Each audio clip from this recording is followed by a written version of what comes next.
अस्सलामुअलैकुम। Next variety हमारी है जी 50-70। ये देखिए माशाल्लाह से ये इसकी फ्रूटिंग है जी। ये इसका फ्रूट साइज़, ये इसकी शेप है जी माशाल्लाह से। और ये देखें रेड फ्रूट है। ये इसकी फ्रूटिंग है सारी माशाल्लाह से। ये देखें जी इसकी भी चुनाई हो चुकी है। ये देखें ये जो है ना इसका सारा फ्रूट है। ये देखें इस तरफ माशाल्लाह। और ये इसका रेड फ्रूट है।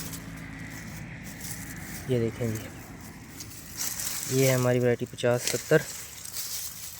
ये देखें माशाल्लाह से इसकी फ्रूटिंग और ये इसका कलर, इसकी शेप और ये मुकम्मल बेड जो है ये 50-70 का। ये देखें माशाल्लाह से। ये देखें ये इसके रेड फ्रूट है। ये देखें कि क्लस्टर में 4 से 5 फ्रूट जो है ना वो बिल्कुल तैयार है। ये देखें 2 से 3 दिन में नेक्स्ट चुनाई के लिए बिल्कुल रेडी होंगे। ये देखें